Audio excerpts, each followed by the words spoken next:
Vamos abrir a palavra de Deus? Hoje nós vamos estudar então o capítulo 14 do Evangelho segundo Lucas, o segundo parágrafo deste capítulo. Com que você sonha? Não apenas quando está dormindo, mas quando está acordado. O que ocupa a sua mente? O que aquece o seu coração? Qual é o sonho da sua vida? Outro dia, Sofia, ao despertar, me disse: pai, sonhei com você. E eu perguntei: filha, onde? E ela me respondeu: no céu. Você estava no céu. Para minha alegria, ela disse: eu também estava com você no céu, pai. Naturalmente perguntei: filha, e o que estava acontecendo no céu? O que fizemos no céu? Como era o céu? E ela me disse: no céu nós brincamos, nós corremos e encontramos um lindo arco-íris, e ao final dele um grande tesouro. E eu, pensando nos desenhos animados, disse: então era um pote com moedas de ouro, Sofia? Ela disse: claro que não, pai. O tesouro do céu era Jesus, e ele estava nos esperando ao final do arco-íris. Fiquei pensando sobre isso. De onde ela tirou essa imagem? Como é que ela relacionou um arco-íris com o céu? E como fez a ligação entre o tesouro e Cristo? Eu acredito que sua mente registrou momentos, talvez desenhos, ensinamentos. Assistindo a programas, ela viu um arco-íris e viu um tesouro, certamente. E ouvindo a palavra de Deus em casa e na igreja, ela aprendeu ou tem aprendido que o maior tesouro da vida, na terra, do céu, chama-se Jesus Cristo. Mas ela viu o céu por fotos. Ela precisou de fotos. Todos nós precisamos de fotos. Fotos terrenas, imagens da terra, que nos sugerem realidades eternas, realidades celestiais, momentos especiais, encontros inesquecíveis, comidas deliciosas, visões de tirar o fôlego. Você já viveu alguma experiência assim, que o fez pensar no céu, que o fez viver a sensação do céu? A Bíblia está cheia de fotos e de imagens terrenas que falam do céu. O livro de Apocalipse, especialmente, nos oferece inúmeras imagens. E às vezes nós pensamos que elas estão ali para confundir. Nós não as entendemos completamente. Parecem empecilhos, mas na verdade são incentivos. Joni Eareckson Tada, uma senhora tetraplégica, em seu grande livro O Céu, Nosso Verdadeiro Lar, ela fala sobre estas fotos, sobre estas imagens terrenas, e nos diz os símbolos que as escrituras utilizam: palmas, ruas de ouro e mares de vidro, são apenas símbolos. Jamais satisfazem nossa curiosidade sobre o céu. Nem foram utilizados com essa finalidade. Não passam de imagens da coisa real e funcionam como mapas, placas que nos indicam e nos mostram o caminho de casa. Nós todos precisamos de fotos terrenas que ilustrem o céu. O texto que vamos estudar tem uma foto assim.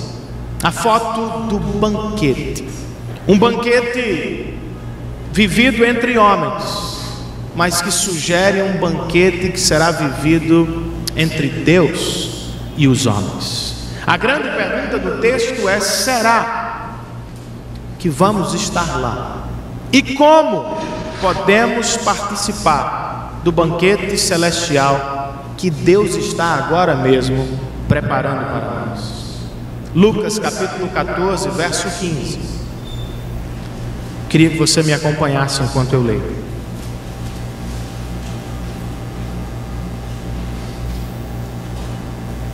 Ao ouvir isso, um dos que estavam à mesa com Jesus disse-lhe: Feliz será aquele que comer no banquete do reino de Deus. E Jesus respondeu: Certo homem estava preparando um grande banquete e convidou muitas pessoas. Na hora de começar, enviou seu servo para dizer aos que haviam sido convidados: Venham, pois tudo já está pronto. Mas eles começaram, um por um, a apresentar desculpas. O primeiro disse: Acabei de comprar uma propriedade e preciso ir vê-la, por favor, desculpe-me. Outro disse: Acabei de comprar 5 juntas de bois e estou indo experimentá-las, por favor, desculpe-me. E ainda outro disse: Acabo de me casar, por isso não posso ir. O servo voltou e relatou isso ao seu senhor. Então o dono da casa irou-se e ordenou ao seu servo: Vá rapidamente para as ruas e becos da cidade e traga os pobres, os aleijados, os cegos e os mancos. Disse o servo: O que o Senhor ordenou foi feito, e ainda há lugar. Então o Senhor disse ao servo: Vá pelos caminhos e valados e obrigue-os a entrar, para que a minha casa fique cheia. Eu lhes digo: nenhum daqueles que foram convidados provará do meu banquete. Vamos orar? Senhor, nós queremos te dar graças por este domingo que o Senhor reservou para a adoração do teu santo nome. Queremos te agradecer porque temos parte nesta adoração por tua graça. O Senhor nos reuniu aqui com este propósito. Receba, Senhor, os nossos louvores em forma de canção, em forma de oferta. E agora responda-nos com a tua palavra. Nós estamos aqui, Senhor, porque não há nada melhor para se fazer no domingo à noite. Estamos aqui, Senhor, porque o nosso prazer, como cantamos, é habitar nos átrios do Senhor. Estamos aqui porque a nossa alma tem sede e fome por ouvir a tua palavra. Então te pedimos, ó Espírito Santo de Deus, tenha liberdade em nosso meio e, por favor, fale aos nossos corações. Nos prepara, como disse Davi no Salmo 23, um banquete, a fim de que a nossa alma se deleite e participe da alegria da tua presença. Em nome de Jesus nós oramos. Amém e amém. Nós sabemos pelo texto da última semana que Jesus está na casa de um religioso muito importante. E ele está ali para participar de um banquete. Mas não apenas para isso. Jesus está na casa do religioso também para pregar, também para ensinar. Sobre o quê? Sobre o banquete de Deus. Como é que ele faz isso? Por onde começa? E como nos leva ao banquete de Deus?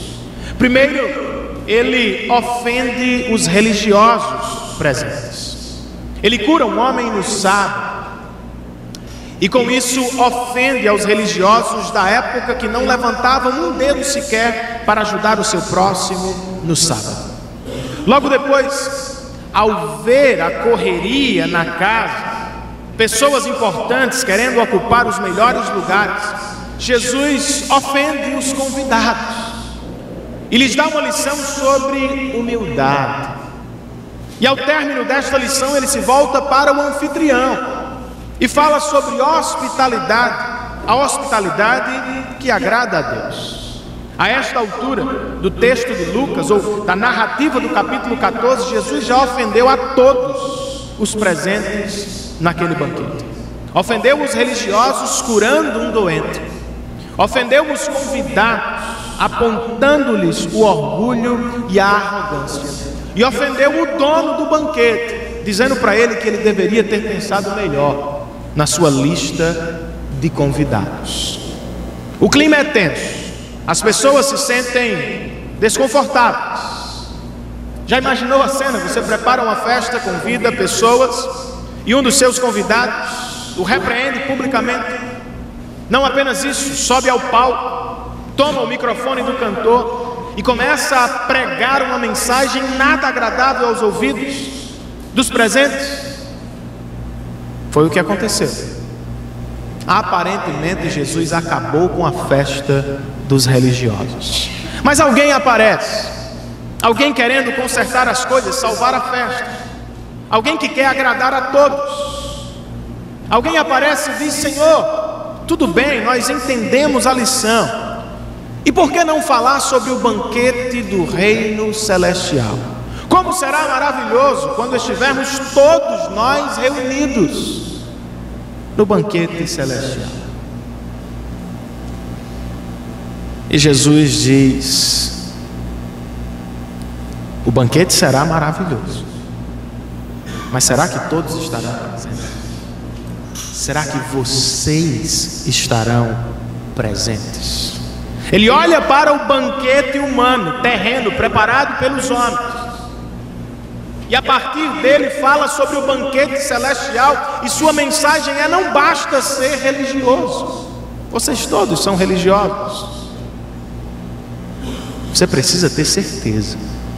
Com a parábola do banquete celestial, ele desafia principalmente os religiosos a se posicionarem diante de Deus e a pensarem seriamente sobre o seu destino eterno. Não basta, queridos, ser um cristão nominal, ter o nome no rol de membros de uma igreja local, se auto-intitular batista, presbiteriano ou assembleiano. Nós precisamos estar certos. Precisamos ter convicção da nossa salvação, certeza que estaremos na glória do Pai, participando do banquete do Cordeiro. A pergunta do texto é como? Como podemos estar certos que estaremos lá? E como podemos participar desta festa, se ainda não temos certeza qual é o caminho? Com a parábola do banquete, Jesus nos oferece o caminho ao banquete celestial. E eu registrei 3 caminhos no seu boletim informativo que se encontram na 2ª página.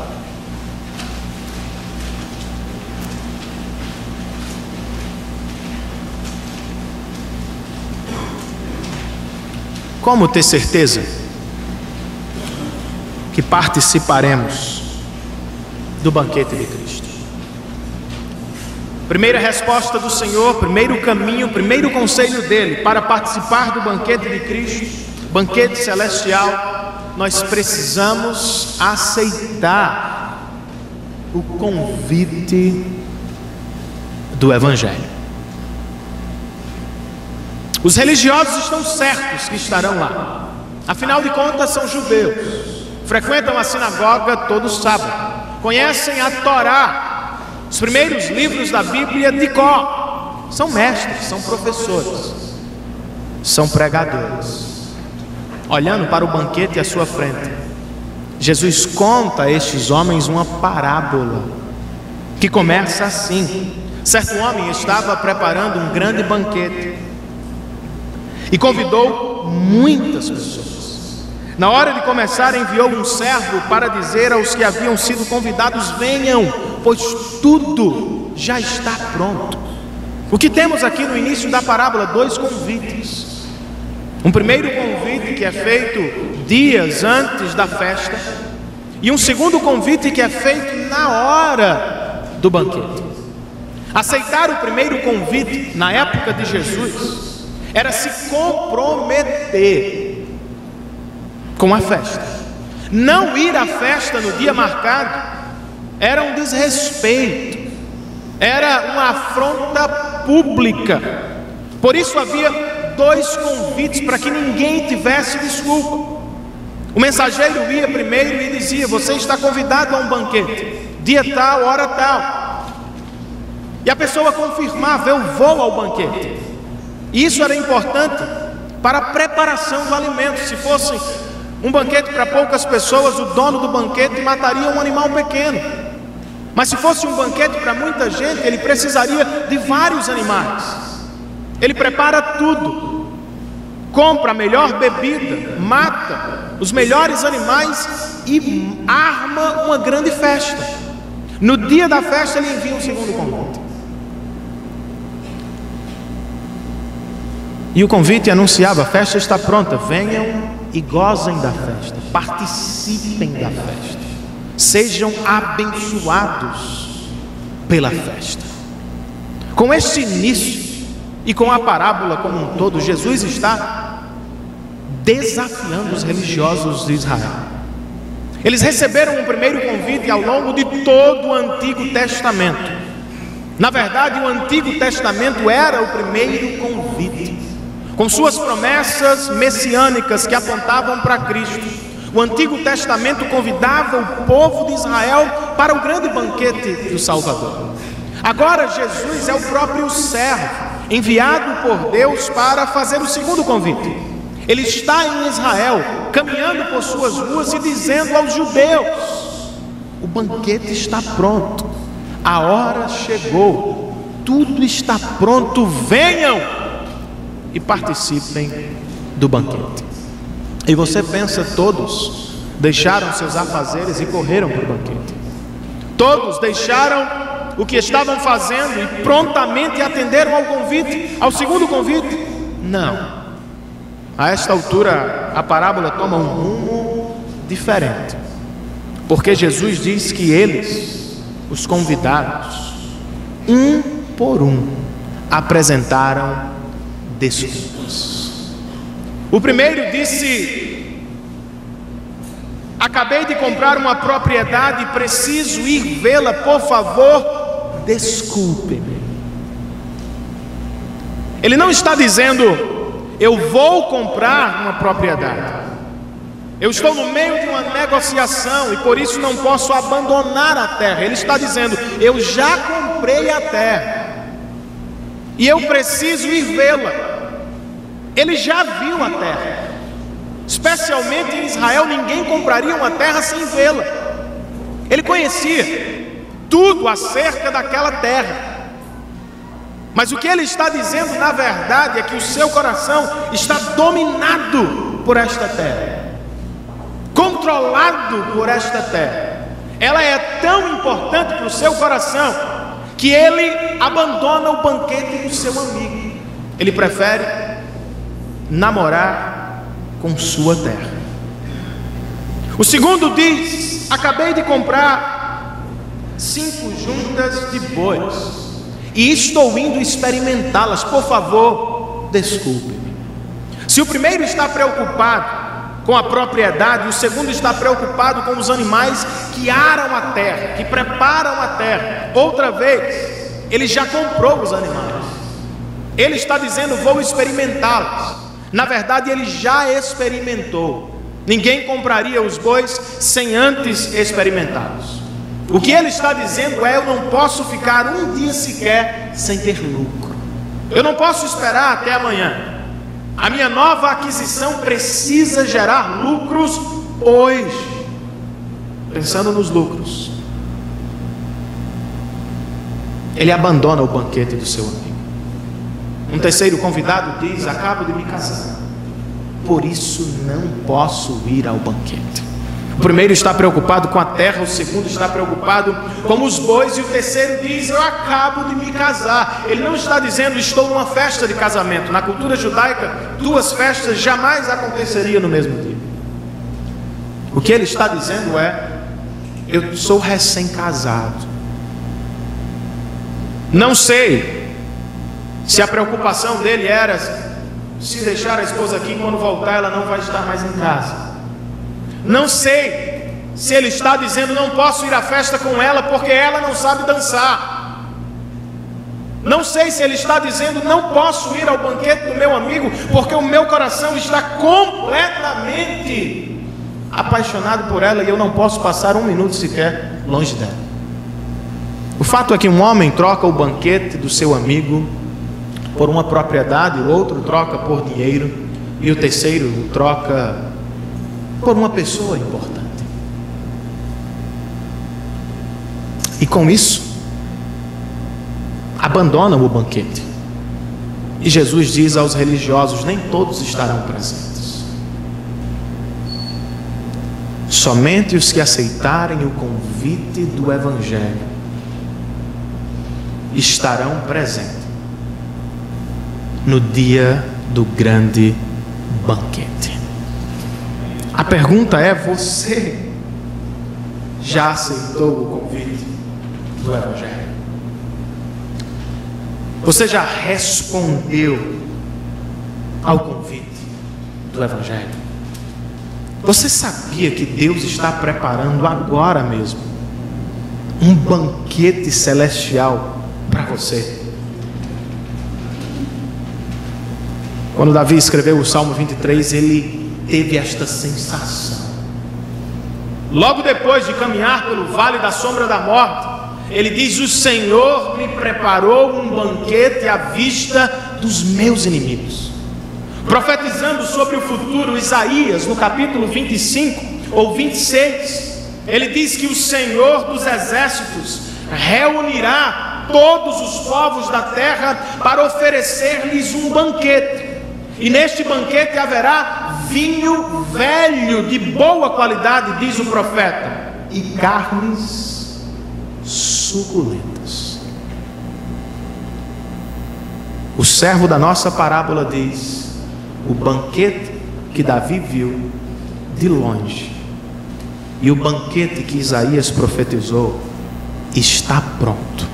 O servo de Deus, Jesus Cristo, diz aos religiosos de Israel: tudo está pronto, venham para o banquete. Você sabe o que isso significa? Praticamente, o que significa dizer que o banquete de Deus está pronto para você? Isso significa dizer, queridos, que não precisamos fazer nada a não ser responder ao convite do Evangelho. Pecamos contra Deus, demos as costas para Deus, fomos expulsos do jardim da amizade e do banquete da comunhão. Vivemos no nosso mundo e fazendo o que queremos. Nos colocamos do lado de fora do reino de Deus. As portas estão fechadas e não há nada que você possa fazer. No entanto, Jesus fez por você algo. Ele deixou o seu reino glorioso nos céus, habitou esta terra manchada por nossos pecados, tomou o nosso lugar na cruz do Calvário, e em vez de nos dar ira, Ele nos deu perdão. Em vez de nos oferecer condenação, o que merecíamos, Ele nos ofereceu aceitação. Há um banquete de alegria pronto para todo pecador que ouve e responde ao convite do Evangelho. Que o Senhor esteja fazendo isso nos nossos corações hoje, que você e eu possamos dizer sim ao convite do Evangelho. Amém, queridos? Mas nem todos aceitam este convite. Por que não? Porque algumas pessoas escutam o Evangelho e não respondem positivamente. Porque algumas pessoas da sua família nunca responderam à sua pregação. Porque alguns colegas de trabalho nunca desejaram participar do banquete de Deus. O que será que acontece? Eles estão muito ocupados com outros banquetes, seus próprios banquetes, sua vida, seu trabalho, sua família, seus sonhos, suas ambições. Como os convidados da nossa parábola, muitas pessoas transformam boas dádivas de Deus em terríveis deuses que se tornam empecilhos e armadilhas para seus corações. Os dois primeiros convidados estão prostrados diante do dinheiro. Não conseguem passar um dia sequer longe daquilo que lhe dá lucro. Estão absortos com a terra. Estão centrados no lucro. Tão centrados, tão absortos, tão concentrados, que não entram no banquete de Deus. Estão ao lado do banquete.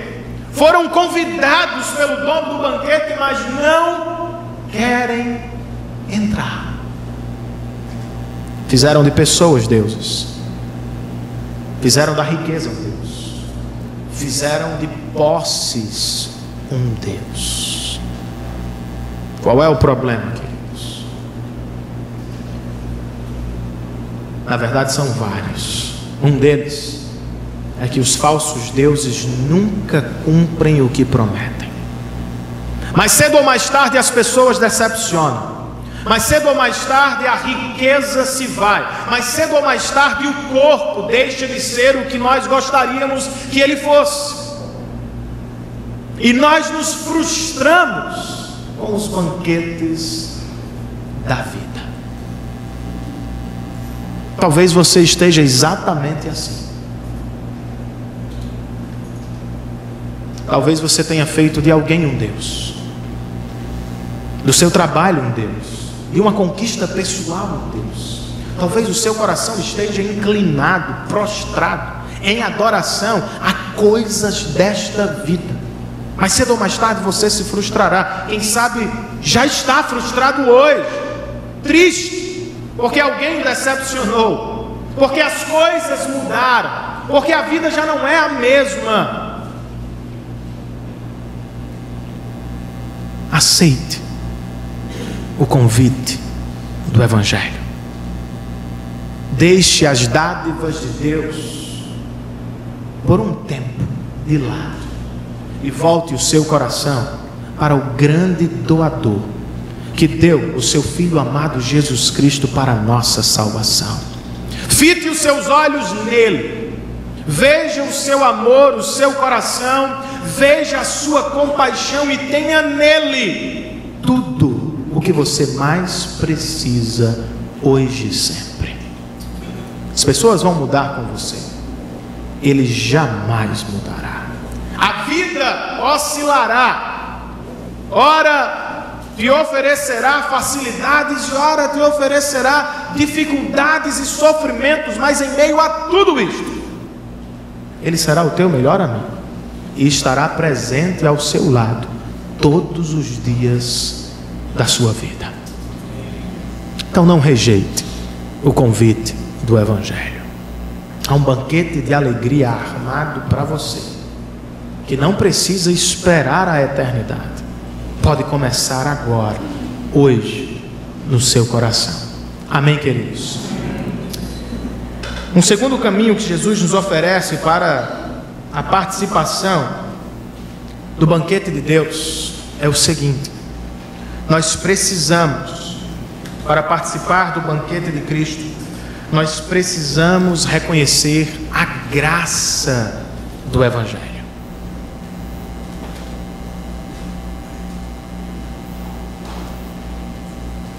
Os convidados não aceitam o convite, o segundo convite. Insultam, ofendem o hospedeiro publicamente. Seu valor é diminuído, a sua reputação é questionada. E é natural que ele responda com ira. O seu servo vem e diz: as pessoas não estão respondendo positivamente, não querem estar no teu banquete. E o texto nos diz que ele se irou, mas não respondeu com vingança. Ele ficou irado porque era natural. Preparou uma grande festa, incomparavelmente melhor do que terra, do que gente, do que dinheiro. Mas as pessoas negligenciaram o seu convite e ele fica irado com essa postura. Mas ao invés de responder com vingança, ele responde com graça. Ele diz ao seu servo: faça o seguinte, vá rapidamente para as ruas e becos da cidade e traga os pobres, os aleijados, os cegos e os mancos. Os convidados importantes não vêm e talvez estejam pensando que a festa será cancelada. Não, a festa precisa acontecer. Faça o seguinte, vá chamar os que não podem pagar, exatamente como ele nos ensinou na última semana. Vá convidar os que não podem me retribuir com uma festa. Vá chamar os rejeitados pelos religiosos. Quem são eles? Os pobres, os aleijados, os cegos e os mancos da cidade. Eles são parte da comunidade de Israel, mas não vivem a vida comunitária de Israel. Eles não são lembrados em banquetes. Eles não são convidados para as grandes festas do seu povo. Eles vivem às margens da sociedade.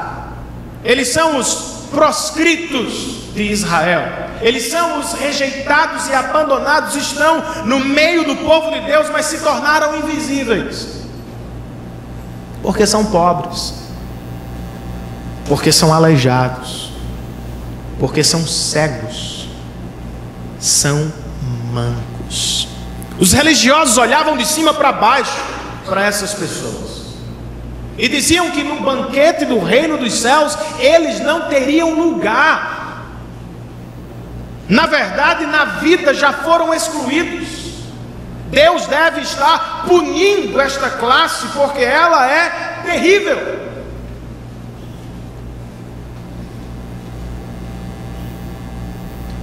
Jesus diz aos religiosos: vocês se acham melhores e olham para eles como os piores desta terra. Fiquem sabendo de uma notícia evangélica. Eles, os rejeitados da sociedade, estarão no banquete celestial, e vocês, os certinhos e religiosos, ficarão do lado de fora. Os religiosos não precisam da graça do Senhor. Eles se acham capazes, tão capazes, que podem dizer ao dono do banquete: cancele o banquete, não queremos hoje. Quando entendermos que é a melhor hora, chegaremos. Os pobres, os cegos, os aleijados e os mancos dizem: nós nunca imaginaríamos uma coisa dessas. Ser convidado para o banquete celestial. Nós não temos como pagar, não temos como retribuir. Por que eles estão lá então? Pura graça do hospedeiro. Diferente dos religiosos, eles reconhecem a graça de Deus. Eles se maravilham com a notícia do Evangelho, de que Deus os aceita em Cristo, mesmo sendo quem são. E por isso, tomam o seu lugar para participar da alegria eterna com o Senhor. Você reconhece a graça de Deus? Não estou perguntando se você entende intelectualmente o que significa graça. Mas você enxerga o valor da graça, a necessidade da graça. Você já foi alvo da graça. Como é que você responde à graça do Evangelho? Se tem alguém que ilustra a graça do Senhor nas Escrituras, este alguém se chama Mefibosete. Não sei se você já ouviu falar sobre ele. Seu nome é estranho e ele aparece muito pouco nas Escrituras. Mas ele vive na mesma época duas grandes tragédias em sua vida. Ele é filho de Jonatas e neto do rei Saul.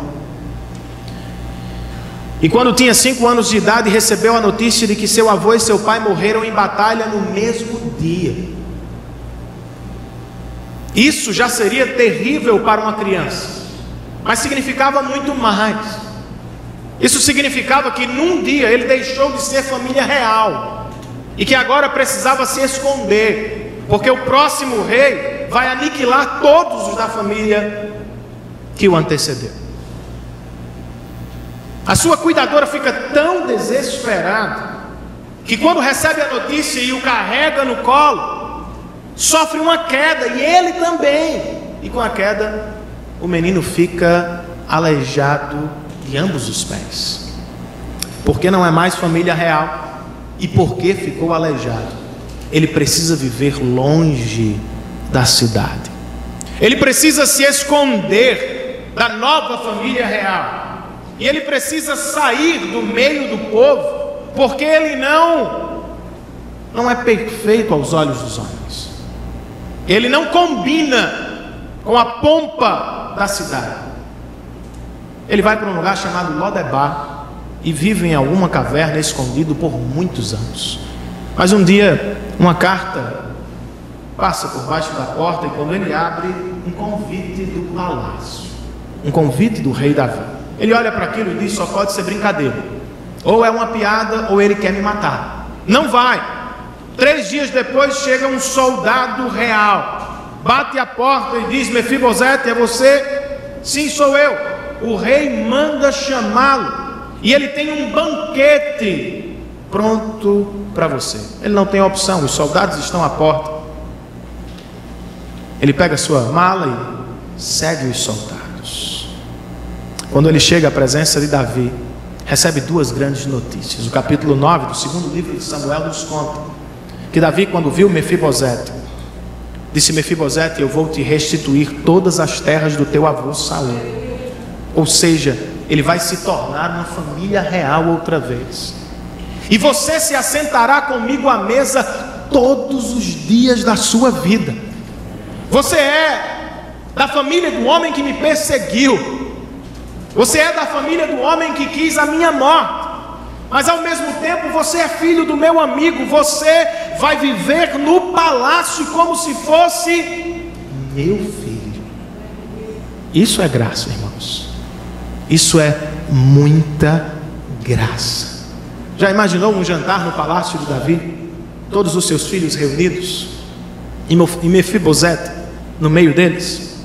Charles Swindoll, em seu livro Davi, um homem segundo o coração de Deus, nos aguça a imaginação quando ele nos sugere um cenário, comentando o texto. Ele diz: a refeição está pronta e o sino toca. Os membros da família e seus convidados vão chegando. Aminon, inteligente e espirituoso, é o primeiro a sentar-se. Depois vem Joabe, um dos convidados, musculoso, viril, atraente, com a pele bronzeada pelo sol, andando alto e ereto, como um bom soldado de Israel. A seguir chega Absalão.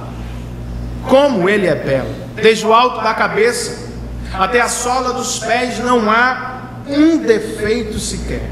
Vemos então Tamar, a linda e terna filha de Davi. Por último, poderíamos acrescentar Salomão. Ele ficou no escritório o dia inteiro, mas finalmente deixa o trabalho e comparece à mesa. Ouve-se então um ruído surdo, e aqui vem Mefibosete, apoiado em suas muletas. Ele sorri e se junta humildemente aos outros, ao tomar seu lugar à mesa como um dos filhos do rei. E o que acontece a seguir é maravilhoso. A toalha que cobre os pés dos outros cobre também os seus pés aleijados, pois ela é a toalha da graça de Deus. Eu sei que gostamos de Davi, especialmente do Salmo 23,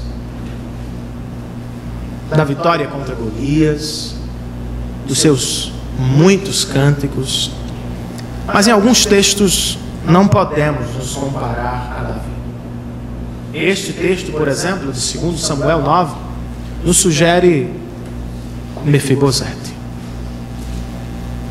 Não sei se você consegue se relacionar com ele, mas somos mais parecidos com ele do que com Davi. Fugimos de Deus, nos tornamos inimigos do Senhor, criamos o nosso próprio mundo, vivemos os nossos próprios sonhos.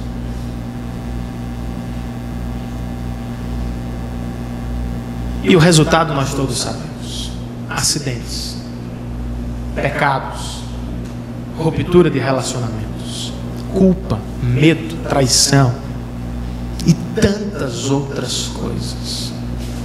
E ficamos como ele, em algum lugar escondido, preso aos nossos próprios pecados, sem conseguir a liberdade. E imaginamos: ninguém jamais se lembrará de nós. Cristo vem ao mundo, sobe naquele maldito madeiro e diz para você: estou fazendo um grande banquete e você é meu convidado de honra. Você diz: Senhor, mas eu sou aleijado. De fato, somos aleijados espiritualmente, temos deformações, especialmente no nosso coração, muito piores do que qualquer coisa física. Não nos sentimos adequados na presença de Deus, não combinamos com a santidade, com a glória e com a beleza do Senhor. Ainda assim, na cruz do Calvário, o Senhor nos diz: não tem problema, eu resolvi este problema. Com as vestes santas do Senhor, Ele nos cobriu diante dos olhos do Pai, de maneira que, quando Deus olha para você, se você está em Cristo, o que Ele vê é Cristo e o seu resplendor. Eu não sei quantos pecados você carrega na lista. Eu sei que são muitos.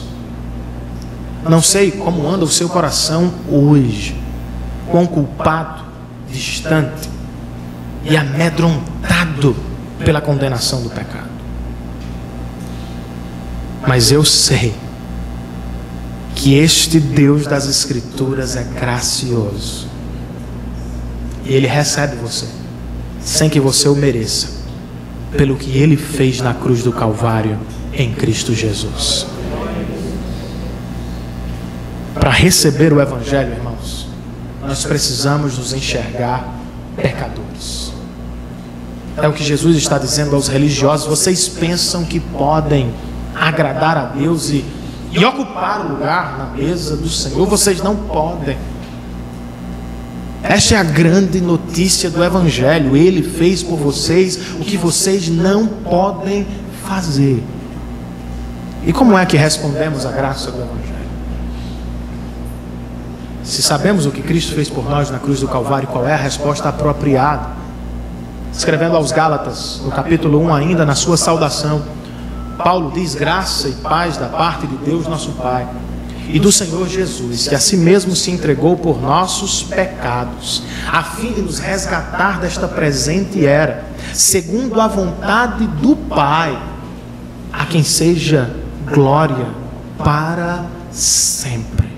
Sabe qual é a sugestão de Paulo? Se você entende o Evangelho, se você entende a graça do Evangelho, se você sabe que era um pecador condenado e que Cristo salvou na cruz do Calvário, louve a Deus.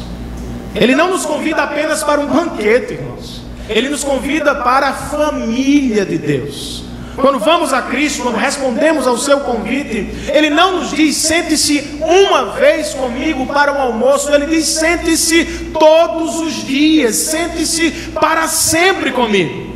Ele não diz: torne-se um visitante comum entre os meus servos. Ele diz: torne-se meu filho. Eu quero adotar você, quero dar a você o meu nome e quero colocá-lo na minha família hoje, e isso será para sempre. Responda à graça do Evangelho e desfrute da casa do seu Pai. Terceiro e último caminho que o Senhor nos oferece ao banquete celestial. Para participar do banquete de Cristo, nós precisamos ouvir os pregadores do Evangelho.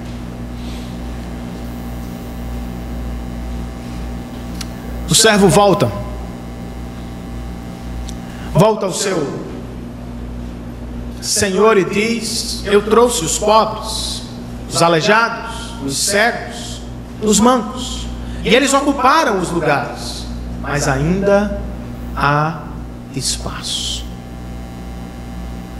E o dono do banquete, em vez de iniciar a festa com apenas alguns, ele diz: não, faça um outro movimento. Você já trouxe todos os de dentro, agora vá aos de fora. Vá aos valados e aos caminhos e traga pessoas para o meu banquete. Na verdade, obrigue-os a entrar, para que a minha casa fique cheia.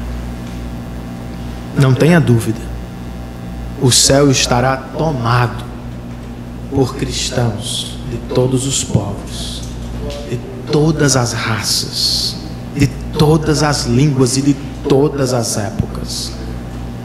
Estará cheio de pecadores salvos por Jesus Cristo.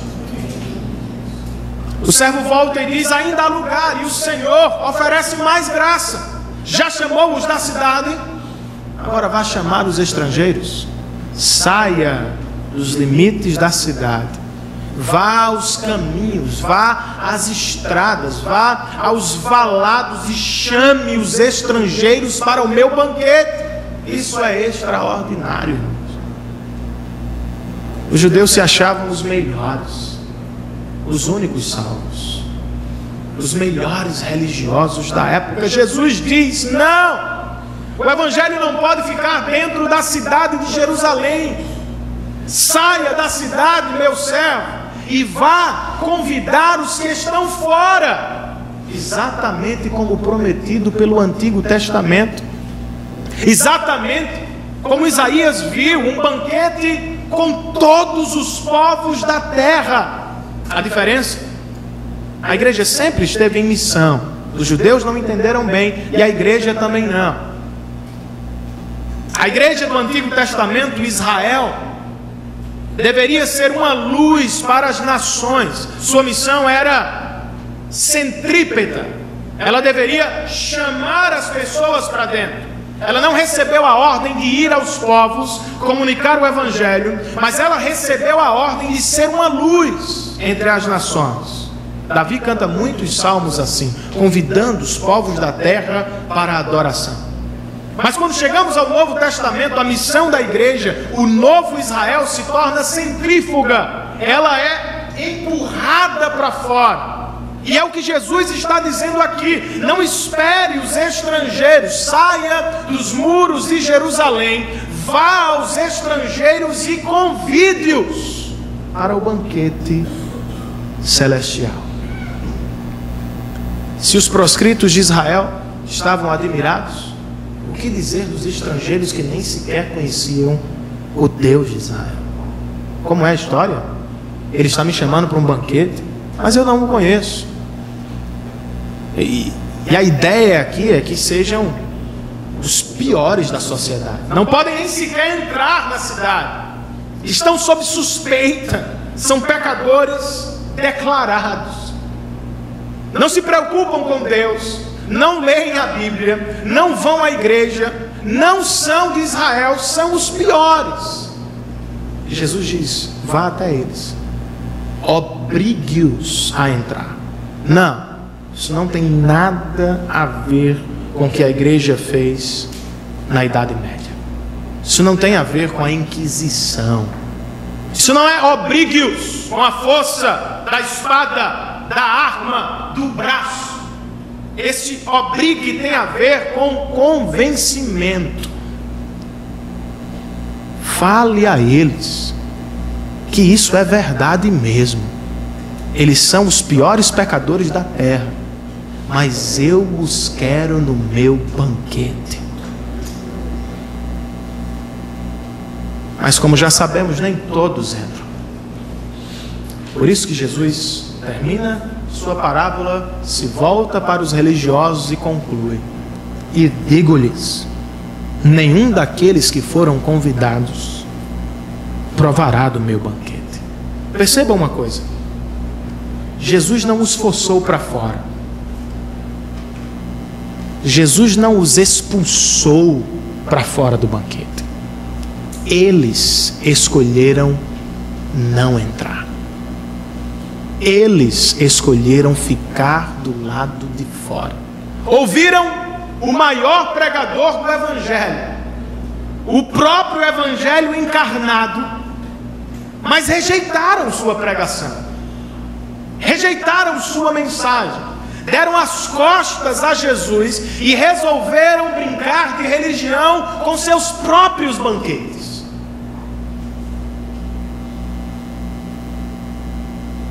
Será que nós ouvimos os pregadores que Deus envia? Será que o nosso coração responde aos mensageiros de Deus que carregam uma palavra de salvação? Quem é que prega para você? Seu filho? Seu pai? Seu cônjuge? Seu irmão? Um pastor? Quem é o pregador que Deus colocou na sua vida para chamá-lo constantemente para o banquete de Deus? E por que você resiste tanto? Qual é o problema? Não se sente digno? Não se sente adequado? Não se sente perfeito? Não se sente suficientemente bom para estar no meio do povo de Deus? Não se sente religioso demais? Não sabe a oração do Pai Nosso de cor? Não segue todas as regras? Qual é o problema? Meu querido, ninguém jamais será adequado para a presença de Deus. Não há um justo sequer neste mundo que mereça a presença de Deus. Essa é a grande razão da morte de Cristo, porque não podemos entrar. Ele saiu, morreu no nosso lugar para nos levar à presença de Deus. O problema não é ser um pecador, todos são, até os mais certinhos da religião. E talvez até mais do que os piores pecadores que estão fora da religião. O problema é não responder ao Evangelho. Ele não espera que você mude. O Evangelho é tão maravilhoso que ele, quando alcança o nosso coração, muda a nossa vida. Ele não fica torcendo: ah, eu espero que fulano dê certo, eu espero que fulano acerte, eu espero que Beltrano consiga. Não! Quando ele alcança o nosso coração, ele alcança como somos. E se é que nos transformamos em algo melhor, a transformação vem dele, para a glória do seu nome. Não deixe para amanhã. Responda ao Evangelho hoje. E comece a participar de um banquete de satisfação e alegria que vai durar para a vida eterna. Mas há uma outra aplicação aqui nesta última parte do texto, e ela é missionária. Quando somos alcançados pelo Evangelho, somos alcançados por pregadores do Evangelho. Pessoas nos pregam o Evangelho e nós nos sentamos à mesa do banquete. Mas quando nos sentamos à mesa com o Senhor, nós nos tornamos pregadores do Evangelho. Fomos alcançados pelo Evangelho pregado por alguns, mas quando este Evangelho alcança o nosso coração, surge um desejo: convidar outros para o banquete celestial. O servo de Deus deixou a glória eterna, assumiu o nosso lugar, cumpriu a sua missão, nos deu salvação. Com ela, nos deu uma missão: vão e façam discípulos de todas as nações. As palavras da parábola: saiam e convidem os pecadores para um grande banquete. Os cristãos fingem não saber disso, mas esta é a nossa missão. Não é ter mais propriedade, não é ter mais dinheiro, não era alcançar os sonhos do nosso coração, não é viver apenas para nós mesmos. A grande missão da igreja, a grande missão dos cristãos, é convidar pessoas para um banquete que supera em tudo qualquer riqueza e qualquer experiência terrena.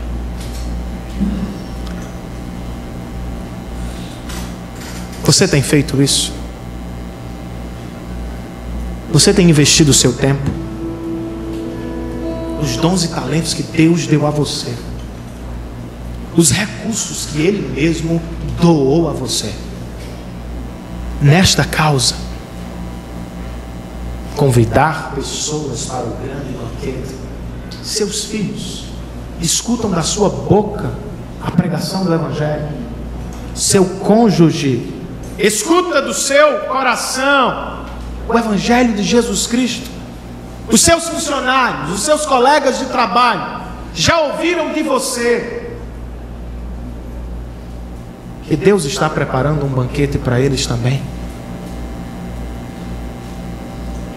Por que será que não cumprimos esta missão tantas vezes, irmãos? Entramos e saímos pelo trabalho, sequer sabem que somos cristãos às vezes. Pessoas estão indo para o inferno ao seu lado, sorrindo, sorrindo, sorrindo, e você está sorrindo, sem dizer para elas que há algo eternamente melhor sendo preparado por Deus. Quer fazer missão? Quer cumprir a sua missão? Quer doar mais para missões? Quer falar mais do Evangelho? Quer ter mais fidelidade e compromisso com a sua casa na pregação e no ensino da palavra? Comece pela oração. Senhor, me ajuda a cumprir tua missão. Martin Lloyd-Jones, grande pregador do século passado, talvez o melhor, falando sobre o avivamento do país de Gales no início do século passado, conta que certo pregador foi à sua igreja, uma pequena capela, pregar numa conferência avivalista. E deu a hora do culto, as pessoas tomaram seus lugares e o pregador não chegava. Então o pastor enviou um jovem à casa onde ele estava hospedado para chamá-lo. E o garoto foi, tinha liberdade, conhecia as pessoas da casa, entrou pela casa e foi ao quarto onde estava o pregador, e antes que pudesse bater a porta, ouviu uma conversa. Ele estava conversando com alguém e a conversa parecia ser séria. Ele voltou à igreja e disse: pastor, o pregador está numa conversa séria, eu não consegui interromper. Menino, volte lá, o culto já começou, ele precisa estar aqui, ele é o pregador da noite. O menino voltou, e antes que pudesse bater a porta outra vez, ouviu uma conversa, e agora ela era fervorosa. Ele voltou ao pastor e disse: eu não consigo, ele está conversando com alguém. E o pastor disse: o que você ouviu? O que ele estava dizendo para este alguém? E o menino respondeu: eu só entendi uma frase. Ele dizia: eu não sairei daqui se o Senhor não for comigo. E o pastor disse: vamos esperar, pois quando ele subir, o Espírito de Deus estará com ele. Eu não conheço os seus dons, todos eles, e não conheço os seus temores e receios. Eu conheço os meus.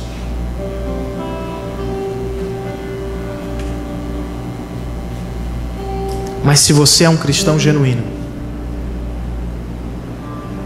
haverá desejo no seu coração pela propagação do Evangelho. Não estou dizendo que todos estarão por trás de um púlpito. Não estou dizendo que todos farão missões da mesma forma. Mas se um dia o Evangelho da Graça alcançou o seu coração, uma das coisas mais naturais que pode lhe acontecer é o desejo de ofertar a mesma graça aos outros que tanto precisam dela.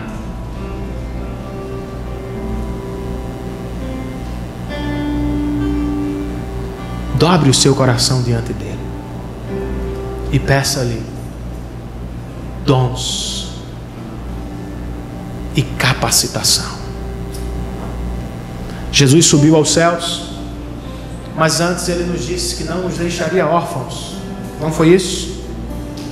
Nós amamos o Espírito Santo, amamos a sua presença, o seu cuidado, o seu consolo. Não amamos? Mas ele não nos foi dado apenas para isso. Ele nos foi dado principalmente, irmãos, para nos preparar para a missão. Não sei se você se lembra, mas Jesus disse aos apóstolos: não saiam de Jerusalém até que do alto sejam revestidos de poder. Fiquem aqui até que o Espírito Santo de Deus desça sobre vocês. Algumas pessoas querem experiências com o Espírito, mas são experiências pessoais, egoístas,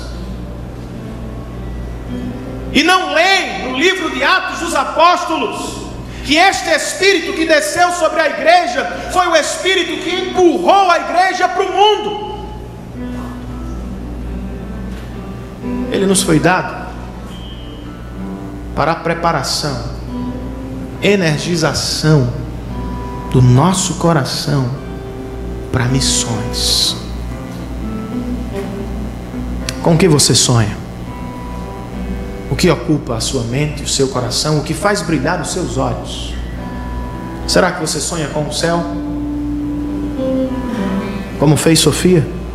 Ou será que você tem medo do céu?